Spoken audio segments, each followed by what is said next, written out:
नमस्ते दोस्तों। आज हम बात करने वाले हैं चीनी साहित्य की एक ऐसी कृति के बारे में जिसने दुनिया भर के लाखों पाठकों के दिलों को छू लिया है। यह कृति है वांग ज़ेंग द्वारा लिखित शो जिए, जिसे आमतौर पर प्रतिज्ञा ग्रहण या दीक्षा के नाम से जाना जाता है। यह एक ऐसी कहानी है जो बौद्ध भिक्षुओं के जीवन और उनके भीतर के मानवीय संघर्षों को बड़ी ही खूबसूरती से पेश करती है। आज के इस 10,000 शब्दों के गहन विश्लेषण में हम इस कृति के हर पहलू को विस्तार से समझेंगे। तो चलिए शुरू करते हैं। पहला भाग, कृति का परिचय और लेखक का परिचय। वांग ज़ेंग चीनी साहित्य के एक महान लेखक थे। उन्हें चीनी लोक साहित्य और ग्रामीण जीवन के चित्रण के लिए जाना जाता है। शो जिए उनकी सबसे प्रसिद्ध कहानियों में से एक है, जिसे पहली बार 1980 में प्रकाशित किया गया था। यह कहानी एक ऐसे समय की पृष्ठभूमि पर आधारित है जब चीन में सांस्कृतिक क्रांति का दौर था और बौद्ध धर्म पर कई प्रतिबंध लगाए गए थे। वांग ज़ेंग ने इस कहानी के माध्यम से न केवल बौद्ध धर्म की बारीकियों को उजागर किया, बल्कि मानवीय भावनाओं की जटिलता को भी दर्शाया। दूसरा भाग, कहानी का सारांश। शो जिए की कहानी एक युवा लड़के मिंगहाई पर केंद्रित है। मिंगहाई एक मंदिर में रहता है और उसे बौद्ध भिक्षु बनने के लिए प्रशिक्षित किया जा रहा है। उसका जीवन सरल और अनुशासित है, लेकिन एक दिन वह एक युवा लड़की से मिलता है जो मंदिर के पास के एक गांव में रहती है। यह लड़की उसे एक नई दुनिया दिखाती है जो भावनाओं और इच्छाओं से भरी है। मिंगहाई के मन में उस लड़की के लिए प्यार और आकर्षण पैदा होता है, लेकिन वह अपनी बौद्ध प्रतिज्ञाओं के बीच फंसा हुआ है। यह कहानी उसके आंतरिक संघर्ष को दर्शाती है, जहां एक ओर उसका धार्मिक कर्तव्य है और दूसरी ओर उसकी मानवीय भावनाएं। तीसरा भाग, मुख्य पात्रों का विश्लेषण। मिंगहाई, वह कहानी का केंद्रीय पात्र है। वह एक संवेदनशील और चिंतनशील युवक है। उसके चरित्र में निर्दोषता और जिज्ञासा बहुत गहरी है। वह बौद्ध धर्म के नियमों का पालन करने की कोशिश करता है, लेकिन उसका मन हमेशा बाहरी दुनिया की ओर भागता है। लड़की का पात्र, यह लड़की एक मजबूत और आत्मनिर्भर चरित्र है। वह अपनी भावनाओं को छिपाना नहीं जानती और सीधे मिंगहाई से अपने प्यार का इजहार करती है। वह मिंगहाई को दिखाती है कि जीवन में केवल धार्मिक अनुशासन ही नहीं, बल्कि प्रेम और खुशी भी है। अन्य पात्र, मंदिर के बुजुर्ग भिक्षु और गांव के लोग भी कहानी में महत्वपूर्ण भूमिका निभाते हैं। वे बौद्ध जीवन शैली और लोक जीवन के बीच की दीवार को प्रदर्शित करते हैं। चौथा भाग, विषयों की व्याख्या। प्रेम और धर्म का संघर्ष, यह कहानी का मुख्य विषय है। मिंगहाई के सामने दो विकल्प हैं, एक और उसका धार्मिक कर्तव्य और शपथ, दूसरी ओर उसका मानवीय प्रेम। यह संघर्ष दर्शाता है कि कैसे धार्मिक अनुशासन कभी कभी मानवीय इच्छाओं को दबा सकता है, लेकिन उसे पूरी तरह मिटा नहीं सकता। स्वतंत्रता और बंधन। मिंगहाई बौद्ध भिक्षु के रूप में बंधा हुआ है, लेकिन वह स्वतंत्रता चाहता है। यह विषय दर्शाता है कि सच्ची स्वतंत्रता केवल बाहरी बंधनों से मुक्ति नहीं है, बल्कि आंतरिक द्वंद्व से मुक्ति भी है। पारंपरिक और आधुनिक के बीच द्वंद्व।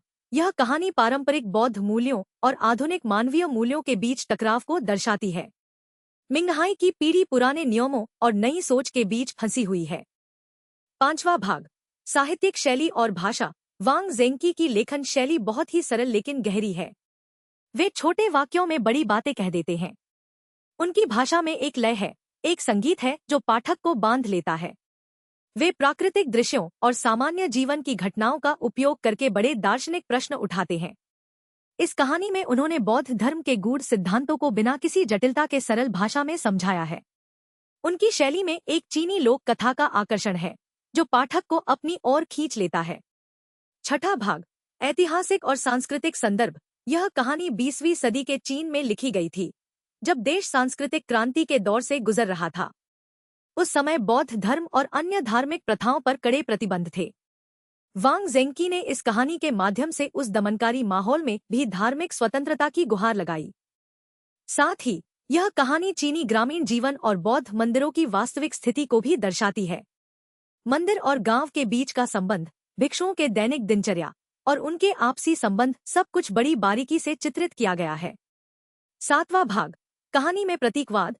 शो जिए शीर्षक ही एक प्रतीक है। शो जिए का अर्थ है बौद्ध दीक्षा या प्रतिज्ञा ग्रहण।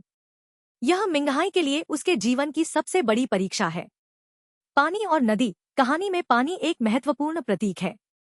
नदी मिंगहाई और उस प्रेमिका के बीच एक भौतिक बाधा है, लेकिन साथ ही यह भावनाओं के प्रवाह का भी प्रतीक है। बौद्ध मंदिर, यह एक आश्रय स्थल है लेकिन एक जेल भी है। यह मिंगहाई की आंतरिक सुरक्षा और बाधा दोनों का प्रतिनिधित्व करता है। फूल और प्रकृति, प्रकृति का वर्णन कहानी में स्वतंत्रता और सुंदरता का प्रतीक है। मिंगहाई जब भी प्रकृति के करीब होता है उसे शांति मिलती है। 8वां भाग, पाठकीय प्रतिक्रिया और आलोचना। शो जिए को पाठकों और आलोचकों दोनों ने बहुत सराहा है। इसे बौद्ध धर्म पर सबसे अच्छी कहानियों में से एक माना जाता है। कई पाठकों ने कहा है कि इस कहानी ने उन्हें बौद्ध धर्म के बारे में एक नई दृष्टि दी। कुछ आलोचकों ने इसे धार्मिक कट्टरता पर एक शक्तिशाली व्यंग्य भी माना है। हालांकि कुछ लोगों ने कहानी के अंत की आलोचना भी की है, जिसमें मिंगहाई का फैसला कुछ अस्पष्ट रह जाता है। लेकिन यही अस्पष्टता कहानी को अधिक यथार्थवादी और मानवीय बनाती है। 9वां भाग, समकालीन प्रासंगिकता। आज भी यह कहानी उतनी ही प्रासंगिक है जितनी 1980 में थी। दुनिया भर में धार्मिक और व्यक्तिगत स्वतंत्रता के मुद्दे अभी भी जीवित हैं। मिंगहाई का संघर्ष उन लाखों लोगों की कहानी है जो परंपरा और व्यक्तिगत इच्छा के बीच फंसे हैं। विशेष रूप से उन युवाओं के लिए जो एक सख्त धार्मिक या सामाजिक ढांचे में पले बढ़े हैं। यह कहानी एक आईना है। यह हमें सिखाती है कि कभी कभी सबसे बड़ा धर्म मानवीय प्रेम और करुणा है। 10वां भाग, कहानी के महत्वपूर्ण दृश्यों की व्याख्या। पहला दृश्य, मिंगहाई का मंदिर में प्रवेश। यह दृश्य उसके जीवन की शुरुआत को दर्शाता है और उसकी निर्दोषता को उजागर करता है। दूसरा दृश्य, लड़की से पहली मुलाकात। जब मिंगहाई पहली बार उस लड़की को देखता है तो उसके मन में एक हलचल मच जाती है।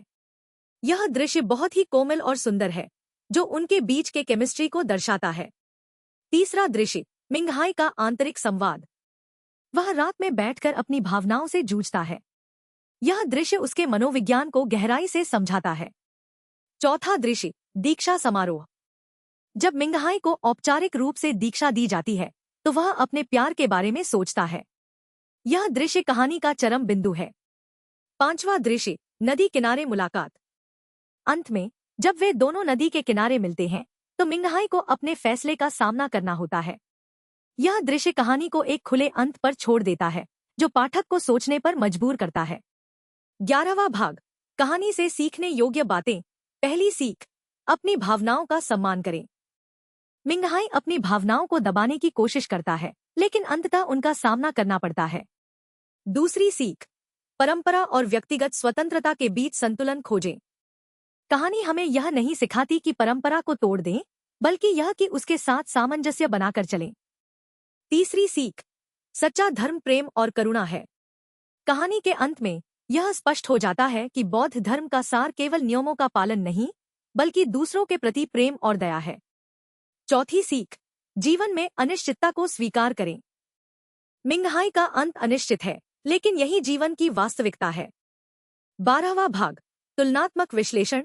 शो जिए की तुलना अन्य चीनी साहित्यिक कृतियों से की जा सकती है।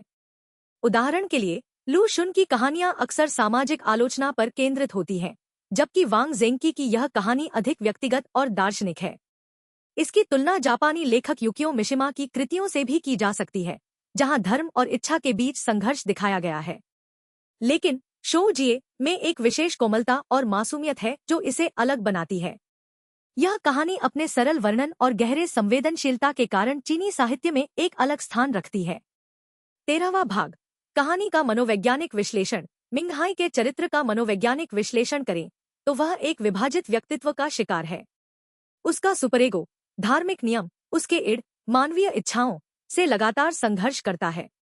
यह संघर्ष फ्रायड के मनोविश्लेषण सिद्धांत से मेल खाता है। वह लड़की मिंगहाई के लिए एक एनिमा का प्रतिनिधित्व करती है, जो उसके अवचेतन मन में छिपी स्त्रीत्व और भावनाओं का प्रतीक है। कहानी का अंत उसके इस आंतरिक संघर्ष के समाधान की ओर इशारा करता है, लेकिन पूरी तरह समाधान नहीं करता। यह पाठक को खुद सोचने के लिए छोड़ देता है कि उसने सही फैसला किया या नहीं। 14वां भाग, कहानी में प्रकृति का महत्व।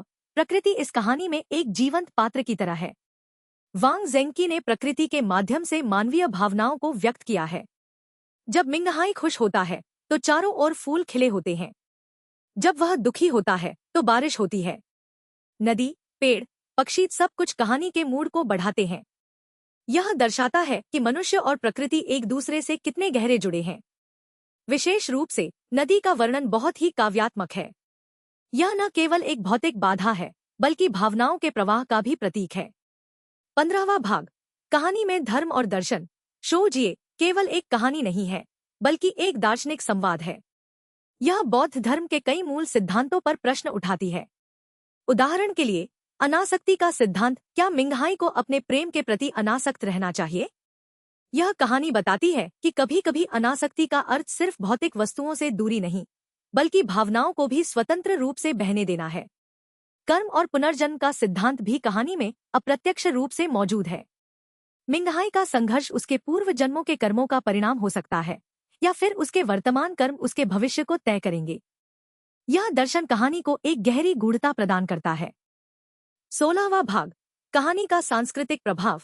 शो जिए ने चीनी साहित्य और संस्कृति पर गहरा प्रभाव डाला है। इसे कई विश्वविद्यालयों के पाठ्यक्रम में शामिल किया गया है। इस पर कई फिल्म और नाटक भी बनाए गए हैं। चीनी समाज में यह कहानी धार्मिक स्वतंत्रता और व्यक्तिगत अधिकारों के प्रतीक के रूप में देखी जाती है। इसने कई लेखकों को प्रेरित किया है जो समान विषयों पर लिखना चाहते हैं। इसका सांस्कृतिक प्रभाव केवल चीन तक सीमित नहीं है, इसे दुनिया भर में अनुवादित किया गया है और अंतर्राष्ट्रीय साहित्यिक हलकों में सराहा गया है। 17वां भाग, कहानी में संवादों का महत्व। वांग ज़ेंकी के संवाद बहुत ही स्वाभाविक और जीवंत है। वे पात्रों के व्यक्तित्व और भावनाओं को प्रकट करते हैं। मिंगहाई के संवाद में एक निर्दोषता और आंतरिक संदेह है। लड़की के संवाद में साहस और स्पष्टता है। बुजुर्ग भिक्षु के संवाद में ज्ञान और गहराई है। संवादों के माध्यम से कहानी की दार्शनिकता और सरलता दोनों उभर कर आती हैं। उदाहरण के लिए, जब लड़की मिंगहाई से कहती है, तुम्हें अपने दिल की सुननी चाहिए, तो यह एक सरल वाक्य है लेकिन इसमें गहरा अर्थ छिपा है। इसी तरह मिंगहाई का अपने गुरु से संवाद बताता है कि वह कितना उलझन में है। 18वां भाग, कहानी में समय और स्थान का चित्रण। समय का चित्रण बहुत ही सूक्ष्म है। कहानी एक गर्मियों के मौसम में सेट है जो भावनाओं की गर्मी का प्रतीक है। दिन के अलग अलग समय, सुबह, दोपहर, शाम का उपयोग मूड बदलने के लिए किया गया है। स्थान का चित्रण भी बहुत महत्वपूर्ण है। मंदिर और गांव के बीच का स्थानिक अंतर मिंगहाई के भीतर के द्वंद्व को दर्शाता है। मंदिर ऊंचाई पर है जो आध्यात्मिक ऊंचाई का प्रतीक है। गांव नीचे है जो निचली लेकिन मानवीय दुनिया का प्रतिनिधित्व करता है। नदी दोनों के बीच एक सेतु की तरह है लेकिन साथ ही एक बाधा भी। 19वां भाग, कहानी में उपयोग की गई भाषा और शैलीगत विशेषताएं। वांग ज़ेंकी की भाषा में एक विशेष लय और ताल है। वे छोटे वाक्यों का उपयोग करते हैं लेकिन हर वाक्य में एक विचार भरा होता है। वे दोहराव का उपयोग करके भावनाओं को गहराई देते हैं। उदाहरण के लिए, वह चला, चला, चलता ही गया जैसे वाक्य एक ट्रांस जैसा अनुभव पैदा करते हैं। वे प्रतीकात्मक भाषा का भी प्रयोग करते हैं, जैसे उसकी आंखों में समुद्र था। यह उसकी गहराई और रहस्य को दर्शाता है। शैलीगत दृष्टि से यह कहानी एक चीनी लोक कथा और आधुनिक लघुकथा का मिश्रण है। इसमें पारंपरिक चीनी कथा तत्व जैसे नैतिक पाठ और प्रकृति वर्णन शामिल हैं, लेकिन आधुनिक मनोवैज्ञानिक गहराई भी है। 20वां भाग, कहानी का अंत और उसका अर्थ। शो जिए का अंत खुला है। मिंगहाई नदी के किनारे खड़ा है और हम नहीं जानते कि वह अपनी प्रतिज्ञा निभाएगा या अपने प्यार का पालन करेगा। यह खुला अंत कहानी की खूबसूरती है। यह पाठक को अपने जीवन के संदर्भ में इस संघर्ष का समाधान खोजने के लिए आमंत्रित करता है। कुछ पाठक मानते हैं कि वह अपनी प्रतिज्ञा निभाएगा और एक संत बनेगा। कुछ मानते हैं कि वह अपने प्यार को चुनेगा और एक सामान्य जीवन जिएगा। दोनों ही व्याख्याएं मान्य हैं। असली संदेश यह है कि जीवन में हर निर्णय में एक त्याग और एक लाभ होता है और हमें अपने दिल की सुननी चाहिए। 21वां भाग, कहानी से प्रेरित रचनाएं।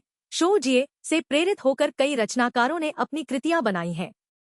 चीनी फिल्म निर्माताओं ने इस कहानी को अनुकूलित किया है, जिसमें मुख्य पात्र के आंतरिक संघर्ष को खूबसूरती से चित्रित किया गया है। कई थिएटर प्रस्तुतियां भी इस कहानी पर आधारित हैं, जिनमें बौद्ध मंत्रों और पारंपरिक चीनी संगीत का उपयोग किया गया है। इसके अलावा कई आधुनिक चीनी लेखकों ने अपनी कहानियों में शो जिए के विषयों को शामिल किया है। उदाहरण के लिए, कुछ लेखकों ने धार्मिक पाखंड पर व्यंग्य करने के लिए इस कहानी की शैली को अपनाया है। यह दर्शाता है कि यह कहानी सिर्फ एक साहित्यिक कृति नहीं है, बल्कि एक सांस्कृतिक मील का पत्थर है। 22वां भाग, कहानी में सामाजिक टिप्पणी। शो जिए एक सामाजिक टिप्पणी भी है। यह उस समय के चीनी समाज में व्याप्त धार्मिक दमन और सामाजिक दबाव की ओर इशारा करती है। मिंगहाई पर उसके परिवार और मंदिर के बुजुर्गों का दबाव है कि वह एक आदर्श भिक्षु बने। यह हमें याद दिलाता है कि कैसे समाज अक्सर व्यक्ति की इच्छाओं को अनदेखा कर देता है। साथ ही यह ग्रामीण और शहरी जीवन के बीच के अंतर को भी दर्शाती है। गांव का जीवन स्वतंत्र और प्राकृतिक है, जबकि मंदिर का जीवन अनुशासित और संरचित है। यह द्वंद्व आज भी प्रासंगिक है, जब लोग शहरी जीवन की तेजी और ग्रामीण जीवन की सादगी के बीच चुनाव करते हैं। 23वां भाग, कहानी में महिला पात्रों का चित्रण। इस कहानी में महिला पात्र एक महत्वपूर्ण भूमिका निभाता है। वह मजबूत, स्वतंत्र और अपनी भावनाओं के प्रति ईमानदार है। वह मिंगहाई के विपरीत है, जो संकोची और अनिर्णायक है। यह महिला पात्र उस समय के चीनी साहित्य में एक ताजगी भरी हवा थी, जहां अक्सर महिलाओं को कमजोर और निर्भर दिखाया जाता था। वह अपने प्यार के लिए लड़ती है, सामाजिक मानदंडों को चुनौती देती है और दिखाती है कि प्रेम में कोई लिंग नहीं होता। उसका चरित्र बताता है कि सच्ची ताकत बाहरी नहीं, बल्कि आंतरिक होती है। 24वां भाग, कहानी में पुरुष पात्रों का चित्रण। मिंगहाई के अलावा मंदिर के बुजुर्ग भिक्षु और गांव के अन्य पुरुष पात्र भी महत्वपूर्ण हैं। बुजुर्ग भिक्षु एक परंपरावादी व्यक्ति है जो धर्म के नियमों में विश्वास रखता है। वह मिंगहाई के लिए एक मार्गदर्शक है, लेकिन वह अपनी भावनाओं को नहीं समझ पाता। गांव के पुरुष पात्र अधिक व्यावहारिक और सांसारिक हैं। वे मिंगहाई को एक अलग दुनिया दिखाते हैं, जहां धर्म के नियमों की जगह मानवीय संबंध महत्वपूर्ण हैं। यह पात्रों का विविध चित्रण दर्शाता है कि पुरुषत्व के कई रूप हैं: आध्यात्मिक, व्यावहारिक और संवेदनशील। 25वां भाग, कहानी में बच्चों और युवाओं का चित्रण। मिंगहाई एक युवा है, लेकिन उसके भीतर एक बच्चे की निर्दोषता है। उसकी मासूमियत और जिज्ञासा कहानी के केंद्र में है। वह अक्सर बच्चों की तरह सवाल पूछता है और दुनिया को हैरानी से देखता है। यह चित्रण बताता है कि कैसे धार्मिक प्रशिक्षण कभी कभी बचपन को छीन लेता है, लेकिन मिंगहाई अपनी आंतरिक मासूमियत को बचाए रखता है। गांव के बच्चे और युवा अधिक स्वतंत्र हैं, जो जीवन का आनंद लेते हैं। यह अंतर मिंगहाई के संघर्ष को और गहरा करता है। 26वां भाग, कहानी में भोजन और रस्मों का महत्व। चीनी संस्कृति में भोजन और रस्मों का बहुत महत्व है, और इस कहानी में भी उनका उपयोग किया गया है। मंदिर में भोजन सादा और धार्मिक अनुष्ठानों के अनुसार होता है। गांव में भोजन अधिक स्वादिष्ट और सांसारिक है। यह अंतर मिंगहाई के लिए दो जीवन शैलियों के बीच के अंतर को दर्शाता है। रस्में, जैसे मोमबत्ती जलाना और धूप दिखाना, कहानी में आध्यात्मिकता का प्रतीक है। लेकिन ये रस्में कभी कभी यांत्रिक भी हो जाती हैं, जो दर्शाती हैं कि धर्म का सार केवल बाहरी अनुष्ठान नहीं है। 27वां भाग, कहानी में संगीत और कला का योगदान। संगीत और कला इस कहानी में एक शांत और चिंतनशील माहौल बनाते हैं। मंदिर में मंत्रों का उच्चारण और घंटियों की आवाज एक पवित्र वातावरण पैदा करती है। गांव में लोकगीत और नृत्य अधिक जीवंत और आनंददायक है। मिंगहाई इन दोनों संगीत शैलियों के बीच फंसा हुआ है। कहानी में कला का भी उल्लेख है, जैसे मंदिर की मूर्तियां और पेंटिंग्स, जो बौद्ध धर्म के प्रतीकात्मक पहलू को दर्शाती हैं। यह दर्शाता है कि आध्यात्मिकता केवल शब्दों में नहीं, बल्कि कला के माध्यम से भी व्यक्त की जा सकती है। 28वां भाग, कहानी में प्रेम और मित्रता के संबंध। प्रेम कहानी का केंद्रीय विषय है, लेकिन मित्रता भी महत्वपूर्ण है। मिंगहाई और उसकी प्रेमिका के बीच का रिश्ता प्रेमपूर्ण और समानता पर आधारित है। मिंगहाई के मंदिर के साथियों के साथ मित्रता अधिक मजबूत और सहायक है। वे उसे अपनी भावनाओं में उलझा हुआ देखते हैं, लेकिन उसे समझने में असफल रहते हैं। गांव के लोगों के साथ मिंगहाई का रिश्ता अधिक सहज और मानवीय है। यह दर्शाता है कि प्रेम और मित्रता के विभिन्न रूप होते हैं, और हर रिश्ता हमें कुछ न कुछ सिखाता है।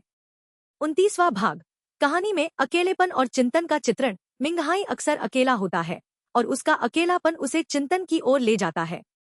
यह अकेलापन दुखद नहीं है, बल्कि एक आवश्यक आध्यात्मिक अनुभव है। वह अपने अकेलेपन में अपनी भावनाओं और इच्छाओं का सामना करता है।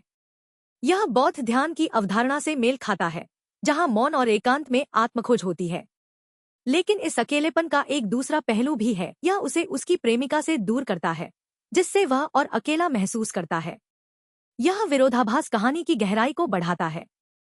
30वां भाग, कहानी में यात्रा और खोज का तत्व। मिंगहाई की यात्रा एक शारीरिक और आध्यात्मिक दोनों तरह की यात्रा है। वह मंदिर से गांव की ओर जाता है और फिर अपने भीतर की ओर लौटता है। यह यात्रा उसे नई चीजें सिखाती है और उसे अपने बारे में बेहतर समझ देती है। यह खोज कहानी को एक सार्वभौमिक आयाम देती है। हर व्यक्ति अपने जीवन में किसी न किसी यात्रा पर होता है, चाहे वह बाहरी हो या आंतरिक। शो जिए हमें याद दिलाती है कि यात्रा का अंत हमेशा स्पष्ट नहीं होता, लेकिन हमें चलते रहना चाहिए। 31वां भाग, कहानी में मृत्यु और अनित्यता का विचार। मृत्यु कहानी में एक अदृश्य उपस्थिति है। मिंगहाई के मन में मृत्यु का भय नहीं है, लेकिन वह जानता है कि उसकी प्रतिज्ञा और उसके प्रेम दोनों ही अस्थायी है। यह बौद्ध धर्म की अनित्यता की अवधारणा से जुड़ा है। सब कुछ बदलता है और मिंगहाई को इस बदलाव को स्वीकार करना सीखना होगा। कहानी में मृत्यु का कोई प्रत्यक्ष वर्णन नहीं है, लेकिन यह पृष्ठभूमि में मौजूद है, जो हमारे फैसलों की अनिश्चितता को दर्शाती है। यह दार्शनिक पहलू कहानी को और गहरा बनाता है। 32वां भाग, कहानी में आशा और निराशा का द्वंद्व। मिंगहाई में आशा और निराशा दोनों हैं। वह आशा करता है कि वह एक अच्छा भिक्षु बनेगा और साथ ही आशा करता है कि वह अपने प्रेम को पा सकेगा। लेकिन ये आशाएं अक्सर निराशा में बदल जाती हैं जब वह अपनी सीमाओं का सामना करता है। यह द्वंद्व उसे मानवीय बनाता है। हम सब अपने जीवन में आशा और निराशा के बीच झूलते रहते हैं। कहानी हमें सिखाती है कि निराशा भी जीवन का एक हिस्सा है और इसे स्वीकार करने से ही हम आगे बढ़ सकते हैं। 33वां भाग, कहानी की वैश्विक प्रासंगिकता। शो जिए केवल चीनी पाठकों के लिए नहीं, बल्कि वैश्विक पाठकों के लिए भी प्रासंगिक है। धर्म और व्यक्तिगत इच्छा के बीच संघर्ष कोई भी संस्कृति के लिए अजनबी नहीं है। विभिन्न धार्मिक पृष्ठभूमि के पाठक इस कहानी में अपने जीवन के अनुभवों को देख सकते हैं। उदाहरण के लिए, ईसाई, इस्लाम या हिंदू धर्म के अनुयायी भी अपने धर्मों में समान संघर्षों का सामना करते हैं। यह सार्वभौमिकता कहानी को एक कालातीत कृति बनाती है। कई भाषाओं में अनुवाद के कारण यह कहानी दुनिया भर के पाठकों तक पहुंची है। 34वां भाग, कहानी में भाषा की बारीकियां। वांग ज़ेंकी ने मूल चीनी भाषा में बहुत ही सावधानी से शब्दों का चयन किया है। वे ऐसे शब्दों का उपयोग करते हैं जो ध्वनि और अर्थ दोनों में सुंदर हैं। उदाहरण के लिए, चीनी भाषा में शो जिए शब्द की ध्वनि ही एक पवित्रता का एहसास कराती है। अनुवाद में यह सुंदरता कभी कभी खो जाती है, लेकिन कहानी का मूल भाव बरकरार रहता है। हिंदी या अंग्रेजी अनुवाद में भी वे सरल शब्दों का उपयोग करते हुए गहरी भावनाएं व्यक्त करते हैं। यह भाषा की सार्वभौमिक शक्ति को दर्शाता है। एक अच्छी कहानी भाषा की बाधाओं को पार कर लेती है। 35वां भाग, कहानी में प्रतीकात्मक रंगों का उपयोग। रंगों का प्रतीकात्मक उपयोग कहानी में गहराई लाता है। मंदिर के भिक्षुओं के वस्त्र आमतौर केसरिया या भूरे रंग के होते हैं, जो त्याग और सादगी के प्रतीक हैं। प्रकृति में हरा रंग जीवन और आशा का प्रतीक है। सफेद रंग पवित्रता और निर्दोषता का प्रतीक है, जो मिंगहाई के चरित्र से मेल खाता है। रात का काला रंग रहस्य और अज्ञात का प्रतिनिधित्व करता है। ये रंग चित्रात्मक वर्णन में मदद करते हैं और पाठक के मन में एक दृश्य छवि बनाते हैं। 36वां भाग, कहानी में ध्वनियों और शोरों का महत्व। ध्वनियां कहानी में एक महत्वपूर्ण भूमिका निभाती हैं। मंदिर में घंटियों की आवाज, मंत्रों का उच्चारण और मौन, ये सभी आध्यात्मिक वातावरण बनाते हैं। गांव में पक्षियों की चहचहाहट, लोगों की बातचीत और नदी के बहने की आवाज, ये अधिक जीवंत और मानवीय है। मिंगहाई इन ध्वनियों के बीच फंसा हुआ है। कभी कभी मौन उसे शांति देता है, कभी कभी यह उसे डराता है। यह ध्वनियों का चित्रण कहानी को एक श्रवण अनुभव बनाता है। 37वां भाग, कहानी में गंधों और स्वादों का उल्लेख। गंध और स्वाद भी कहानी में मौजूद है। मंदिर में धूप और अगरबत्ती की धुनी गंध आध्यात्मिकता का प्रतीक है। गांव में खाने की महक, खेतों में मिट्टी की गंध और फूलों की खुशबू, ये सभी जीवन की सरल खुशियों का प्रतिनिधित्व करते हैं। मिंगहाई के लिए ये गंधें एक नई दुनिया का द्वार हैं। स्वाद के संदर्भ में मंदिर का भोजन नीरस है, जबकि गांव का भोजन स्वादिष्ट और विविध है। यह अंतर जीवन के दो तरीकों के बीच के अंतर को और स्पष्ट करता है। 38वां भाग, कहानी में स्पर्श और शारीरिक संवेदनाएं। स्पर्श कहानी में एक कोमल संवेदना है। मिंगहाई और उसकी प्रेमिका के बीच हाथों का स्पर्श, आंखों की मुलाकात और दूरी, ये सब भावनाओं को व्यक्त करते हैं। शारीरिक संवेदनाएं, जैसे ठंडी हवा का स्पर्श या गर्म धूप का एहसास, कहानी के मूड को बढ़ाते हैं। मिंगहाई के शरीर की प्रतिक्रियाएं, जैसे उसके दिल की धड़कन या उसके हाथों में कंपन, उसकी आंतरिक स्थिति को बाहर लाती हैं। यह शारीरिकता कहानी को अधिक यथार्थवादी और गहरी बनाती है। 39वां भाग, कहानी में समय का चक्र और मौसम। कहानी में समय का चक्र और मौसम के बदलाव भी महत्वपूर्ण हैं। गर्मी की शुरुआत से लेकर मानसून तक मौसम मिंगहाई की भावनाओं का प्रतिबिंब है। गर्मी उसकी इच्छाओं की तीव्रता को दर्शाती है, जबकि बारिश उसके आंसुओं और दुविधा का प्रतीक है। शरद ऋतु का आगमन कहानी के अंत में एक शांति और स्वीकृति का संकेत हो सकता है। समय का यह चक्र बौद्ध धर्म के पुनर्जन्म के सिद्धांत की याद दिलाता है। सब कुछ आता है और जाता है, और हमें इस प्रवाह के साथ बहना सीखना चाहिए। 40वां भाग, कहानी में नैतिकता और नैतिक दुविधाएं। शोजिए कई नैतिक प्रश्न उठाती है। क्या एक भिक्षु के लिए प्रेम का अनुभव करना गलत है? क्या धार्मिक नियमों का पालन हमेशा सही होता है? क्या अपनी इच्छाओं को दबाना नैतिक है? ये प्रश्न कोई सरल उत्तर नहीं देते, और यही कहानी की नैतिक जटिलता है। मिंगहाई की दुविधा हमें यह सोचने पर मजबूर करती है कि हम अपने जीवन में किस प्रकार के नैतिक फैसले लेते हैं। कहानी हमें कोई उपदेश नहीं देती, बल्कि हमें खुद सोचने के लिए आमंत्रित करती है। 41वां भाग, कहानी में आध्यात्मिकता और आधुनिकता का टकराव। आध्यात्मिकता और आधुनिकता के बीच का टकराव कहानी का एक प्रमुख विषय है। मिंगहाई पारंपरिक बौद्ध शिक्षा प्राप्त करता है, लेकिन आधुनिक विचार और भावनाएं उसे प्रभावित करती हैं।